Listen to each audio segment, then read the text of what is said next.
নমস্কার বন্ধুরা, spiritual Sukhen YouTube চ্যানেলে আপনাদেরকে স্বাগতম। হিন্দু ধর্মে অমাবস্যা তিথি একটি গুরুত্বপূর্ণ তিথি। আজ আষাঢ় অমাবস্যা।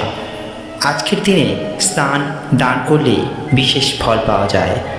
আষাঢ় অমাবস্যার দিনে বিশেষ কয়েকটি কাজ করলে আরও বিশেষ ফল পাওয়া যায়। আজকের ভিডিওতে আমরা নিয়ে এসেছি আষাঢ় অমাবস্যার ব্রতকথা। হিন্দু পঞ্জিকা অনুসারে আজ 5ই জুলাই শুক্রবার ভোর 4:57 অমাবস্যা তিথি শুরু হয়েছে এবং এই অমাবস্যা তিথি সমাপ্তি হবে 6 জুলাই শনিবার ভোর 4:26 পর্যন্ত। উদয়া তিথি অনুযায়ী 5ই জুলাই অর্থাৎ আজ পালিত হচ্ছে অমাবস্যা। শাস্ত্র অনুসারে অমাবস্যা তিথি বিশেষ মাহাত্ম্যপূর্ণ একটি তিথি। এদিন সকালে স্নান সেরে পিতৃপুরুষের উদ্দেশ্যে তর্পণ করার রীতি প্রচলিত আছে। তর্পণ সেরে পিতৃপুরুষদের নাম দিয়ে দান করতে হয়। এদিন দরিদ্র মানুষদের পোশাক ও শস্য দান করলে বিশেষ ফল পাওয়া যায়। এই দিন সন্ধ্যাবেলা অবশ্যই একটি তেলের প্রদীপ জ্বালালে বিশেষ শুভ ফল পাওয়া যায়। অশ্বত্থ গাছের নিচে এই দিন অবশ্যই একটি ঘিয়ের প্রদীপ জ্বালানো উচিত। এই দিন ঘিয়ের প্রদীপ জ্বালালে বিশেষ ফল পাওয়া যায়। এখন আমরা শুরু করছি অমাবস্যার ব্রতকথা। এক গ্রামে এক বামুন ও এক বামনী থাকত। তাদের একটি ছেলে, তার নাম সূর্যকুমার। ছেলের বয়স 16 হতেই তার বিয়ে দিলে। বউটি বেশ তার লক্ষ্মীমন্ত হলো। একদিন হঠাৎ ছেলে কোথায় চলে গেল, আর ফিরে এলো না। বামুন বামনী আর ছেলের বউ কেঁদে কেটে সার হলো, কিন্তু ছেলের দেখা পেল না।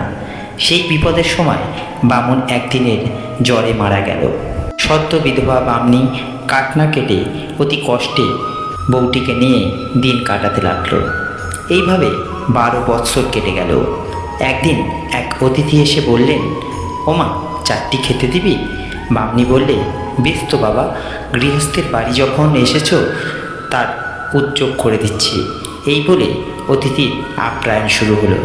অতিথি বললে, মা, আমি তোর হাতের খাবার খাবো, একটু তেল দে, স্নান করে আসি। অতিথি স্নান করে এসে রান্নাঘরে দাওয়ায় দাঁড়িয়ে বললে, মা, তোর ছেলের ধুতি দে আর খড়ম দে, আমি পড়ি। বামনী বললে, বাবা, আজ 12 বৎসর হলো ওগুলো বুকে করে রেখেছি। অতিথি নারায়ণ, এখন তুমি পড়লেই তার পড়া হয়ে যাবে। এই বলে বামনী অতি যত্নে রাখা ধুতি খড়ম এনে দিলেন।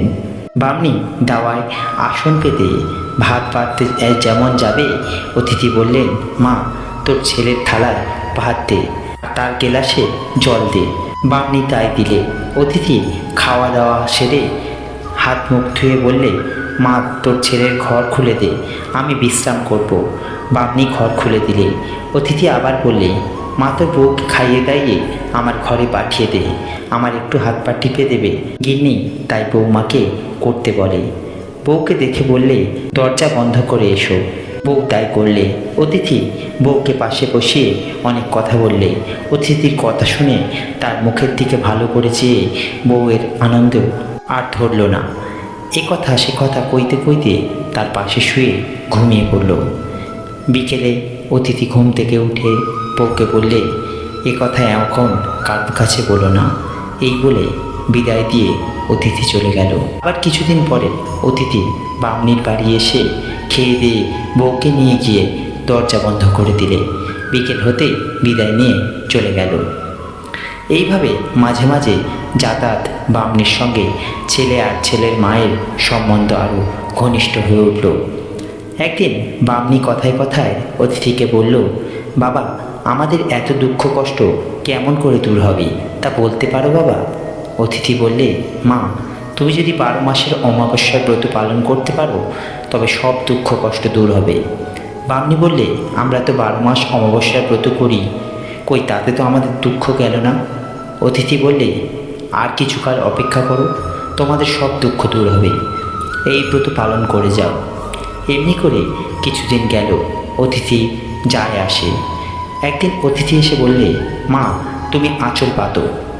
বামনী তখন আঁচল পাতলে।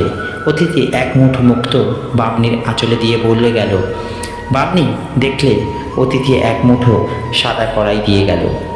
মুক্তগুলোকে সেদ্ধ করতে বলল, কিন্তু প্রচুর দিন কেটে গেল, সে তবু সেদ্ধ হলো না। দেখে খোলায় ভাজলে ভাজাও গেল না। তখন হামার দিস্তায় কুটে খেতে গেলে তাও খাওয়া গেল না। তখন রেগে মেগে আর কাদায় সেগুলোকে ফেলে দিলে। আবার কিছুদিন পরে অতিথি এসে বললে, মা কই তোমাদের দিন তো ফেরেনি, আমি যেগুলো দিয়ে গেছিলাম সেগুলো কি করলে? বামনি বললে, হ্যাঁ আমার পোড়া কপাল, সেগুলো সার কাদায় ফেলে দিয়েছি। অতিথি বলল, মা আবার অমাবস্যার ব্রত করে সেই বটের জল ওই সারা কাদার ওপর ছড়িয়ে দিও। বামনি ব্রত করে ঘটের জল সার কাদায় ছড়িয়ে দিলে। অমাবস্যার পরের দিন অতিথি এসে বললে, মা চলো দেখি সার কাদায় গিয়ে। অমনি তিনজনে গিয়ে দেখলে সেই সার কাদায় অনেকগুলো গাছ হয়েছে আর খোলা খোলা মুক্ত ফলে আছে। তখন অতিথি গাছ থেকে মুক্ত তুলে বামনির হাতে দিয়ে বললে, মা এগুলোকে বেশ যত্ন করে রেখে দিবি, একটাও যেন নষ্ট না হয়। এর এক একটা বাজারে বিক্রি করলে তোমার কাছে যা টাকা হবে তাতে আরামসে তাতে খুব ভালোভাবে দিন কেটে যাবে। এই বলে অতিথি চলে গেল। বামনি বাজারে তা বিক্রয় করে প্রচুর অর্থ পেল। তাই দিয়ে পাকা বাড়ি বানালো, বাগান করলে, পুকুর করলে, আরও কত কী করলে, তার আর দেখার জোর নেই। আবার অতিথি এলো। বামনি বললে, বাবা তোমাকে আর কোথাও আমরা যেতে দেব না, আমার কাছে ছেলের মতো হয়ে থাকবে।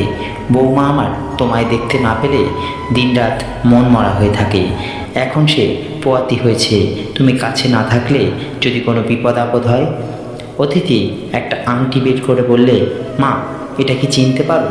বামনি আংটি দেখে হাউমাউ করে কাঁদতে কাঁদতে বললে, বাবা সত্যি করে বলো, এই আংটি তুমি কোথায় থেকে পেলে? এ যে আমার ছেলের বিয়ের আংটি। অতিথি বললে, মা আমি তোমার ছেলে সূর্যকুমার, তোমাদের 12 মাসের অমাবস্যার ব্রতর ফলে আমাকে দেখতে পেলে এবং আমায় ফিরে পেলে। বামনি বললে, বাবা আর তোমার পথে পথে সাধু সন্ন্যাসীর মতো ঘুরতে দেব না। বউ তখন মৃদু মৃদু হাসতে লাগলো এবং বামনি তাই দেখে বললে, বৌমা তুমি বুঝি আগে থেকে সব জানতে, তা বাছা আমায় এতদিন বললে নাই কেন?